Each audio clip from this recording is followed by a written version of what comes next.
నమస్తే, మీ senior journalist Jayarangala Krishnaiah. ఈరోజు ప్రధాన అంశం 30 లక్షలు ముప్పేట దాడి, పులివెందుల పోలీస్ స్టేషన్ పోలీసులు అనే అంశంపై విశ్లేషణ. పులివెందుల పోలీస్ స్టేషన్ పరిస్థితి, అదే పట్టణ పరిస్థితి విషయానికి వస్తే పులివెందులలో 3 పోలీస్ స్టేషన్లు ఉన్నాయి. ఒకటి ట్రాఫిక్, ఆ తర్వాత రూరల్, ఆ తర్వాత పట్టణ పోలీస్ స్టేషన్లు. ఈ రూరల్, పట్టణ, ట్రాఫిక్ పోలీస్ స్టేషన్ల విషయాన్ని పక్కన పెడితే ముఖ్యంగా ఇటీవల కాలంలో సిఐ శ్రీరామ్ ఆయన పదవి బాధ్యతలు చేపట్టిన తర్వాత ఎన్నో కార్యక్రమాలు కొనసాగిస్తూ ఉన్నాడు. మటకా కావచ్చు, జూదం కావచ్చు, ఆ తర్వాత రాజకీయ నాయకుల ఓవర్ యాక్షన్ కావచ్చు, అందరికీ చెక్కు పెట్టే కార్యక్రమం దిశ వైపు వెళ్తూ ఉన్నాడు. సుఖశాంతులు కొనసాగాలి అనే సిద్ధాంతం వైపు సిఐ శ్రీరామ్ వెళ్తూ ఉన్నాడు. అయితే ఇక్కడ మనం గమనించాల్సిన అంశం ఏమిటి అంటే, మంచి చేస్తే చెడ్డదాయే, చెడ్డ చేస్తే మంచిదాయే అనే కోణం ఏది బాలసుబ్రహ్మణ్యం, వెంకటేష్ పాట పరిస్థితిలాగా ఉంది. మంచి చేసేవాడికి చాలా చాలా సపోర్టు ఉండదు, చెడు చేసేవానికే సపోర్టు ఉంటుంది.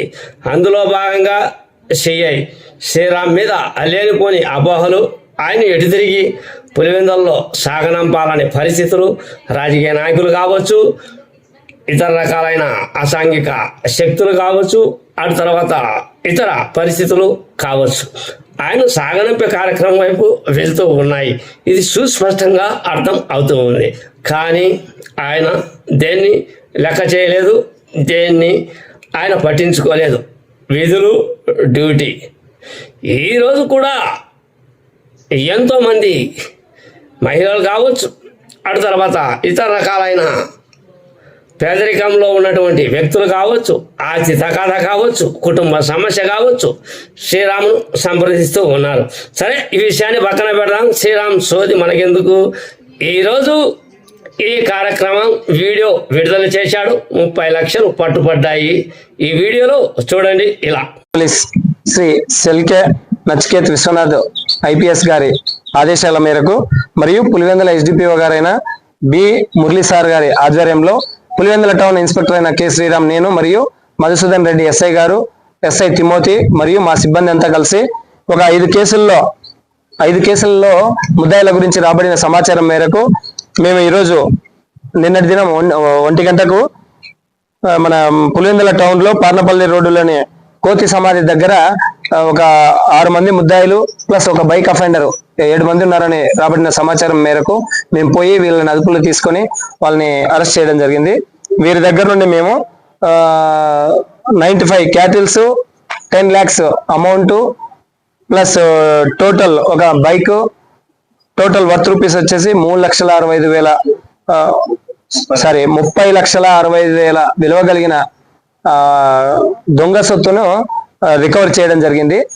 అదేవిధంగా ఈ క్యాటిల్ థెఫ్ట్స్ అఫెండర్స్ ఏదైతే క్యాటిల్స్ ఎత్తుకపోతారో, ఈ ఎత్తుకపోయే క్రమంలో ఈ కంప్లైంట్ పార్టీ ఎవరైతే ఉన్నారో వాళ్ళు అడ్డుపడే క్రమంలో ఎవరైతే అడ్డుపడతారో వాళ్ళ మీద అసాల్ట్ చేయడం కోసము వాళ్ళ పెప్సీ సీసాలు కావచ్చు, చిన్న చిన్న సీసాలు తీసుకొని త్రో చేసి వాళ్ళని ఎదురి వాళ్ళు ఎస్కేప్ అయ్యి వెళ్ళిపోవడానికి ప్రయత్నం చేస్తారు.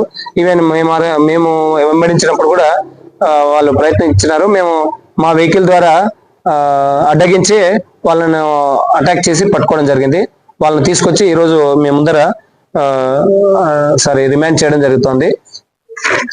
దీంట్లో 6 మంది క్యాటిల్ థెఫ్ట్ అఫెండర్స్, ఒకరు బైక్ అఫెండర్ అండి, ఇంకొకరు ఒక 2 పరారులు ఉన్నారు.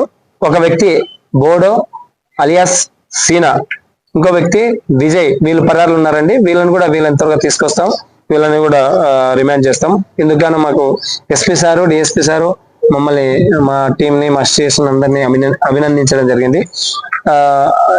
ఎస్పెషల్లీ అవి ఆ సీసాలు ఏవైతే ఉన్నాయో అసాల్ట్ కోసం యూజ్ చేస్తారు. ఇదండి. అది వచ్చేసి బుల్లెట్ మాకు ఏ విధంగా రికవర్ అయిందంటే, యాక్చువల్గా నిన్న కంప్లైంట్ ఇవ్వడం జరిగింది. కంప్లైంట్ ఇచ్చిన మరుక్షణమే మాకు ఈ రీసెంట్ గా ప్రభుత్వం కొత్తగా లాంచ్ చేసిన CCTV 360 అనే ఒక కొత్త యాప్ ను మాకు అందుబాటులోకి తీసుకురావడం జరిగింది. దాన్ని మేము ఎఫ్ఐఆర్ ఇష్యూ చేసిన మరుక్షణమే దాని బండి యొక్క డీటెయిల్స్ మేము దాంట్లో ఎంటర్ చేసి ముద్దా ఎక్కడెక్కడ మూవ్మెంట్ చేస్తున్నాడు అనే దాని గురించి తెలుసుకొని వెహికల్ ఎక్కడ మూవ్మెంట్ ఉంది, ఆ వెహికల్ ఎక్కడెక్కడ ఎవరెవరి చేతులు మారిందని చూసి అక్యూజ్ ని ఐడెంటిఫై చేసి అతన్ని కూడా మేము అరెస్ట్ చేయడం జరిగింది. అన్ని కలుపుకొని ఒక బైక్, 95 క్యాటిల్స్, 10 lakhs వీళ్ళ దగ్గర క్యాటిల్స్ అమ్మగా వచ్చిన షిప్స్ కావచ్చు, పిక్స్ కావచ్చు, ఇవన్నీ అమ్మగా వచ్చిన డబ్బు ఏదైతే పంచుకుందాం అనుకున్నారో అమౌంట్ కూడా వాళ్ళ దగ్గరనే ఉన్నది. ఈ అమౌంట్ మొత్తం కలపగా వచ్చిన అమౌంట్ వచ్చేసి 30,65,000 రూపీస్ వర్త్ కలిగిన మొత్తం దొంగ ప్రాపర్టీని సీజ్ చేసి కేసుకు సీజ్ చేయడం జరిగిందండి. ఈ రోజు రిమాండ్ పంపిస్తున్నాము. అదే విధంగా వెహికల్ జినాన్, వీళ్ళు దొంగతనానికి వాడిన వెహికల్ ఏదైతే ఉందో జినాన్ పికప్ వెహికల్, అది ఓన్లీ చేజింగ్ లో కోసం ఏది అడ్డు వచ్చినా కూడా, ఏ వెహికల్ వచ్చినా కూడా గుద్దేసి వెళ్ళిపోతారు. అదే విధంగా కంప్లైంట్ పార్టీ ఎవరైతే ఉన్నారో కంప్లైంట్ పార్టీది XUV 700 కొత్త వెహికల్, వాళ్ళ వెహికల్ కూడా డ్యామేజ్ చేయడం జరిగింది. వీళ్ళని పట్టుకునే క్రమంలో స్విఫ్ట్ వెహికల్, ఒక XUV 700 వెహికల్, ఒక బుల్లెట్, ఒక బైక్, 4 వెహికల్ దగ్గర వీళ్ళు డ్యామేజ్ చేసి వెళ్ళిపోవడం జరిగింది. వాళ్ళు కంప్లైంట్ ఇచ్చినారు, అది కూడా మేము ఎంటర్ చేయడం జరిగింది. దీస్ ఆర్ ద డీటెయిల్స్ అండి. మీరు ఒకసారి వెహికల్ వస్తే వెహికల్ కూడా ఏమండి. వీళ్ళు వచ్చేసి అనంతపూర్ టౌన్ నందు ఉంటారండి. అనంతపూర్ టౌన్, వృత్తి వచ్చేసి బొమ్మల వ్యాపారము, కులం వచ్చేసి ఎరకల, మొత్తం ఉండేది సాయినగర్, అనంతపూర్ టౌన్ అండి. మొత్తం 6 మెంబర్స్. ఒక బైక్ అఫెండర్ ఎవరైతే ఉన్నారో అది తనకల్ నివాసి, తలుపుల నివాసి. వెహికల్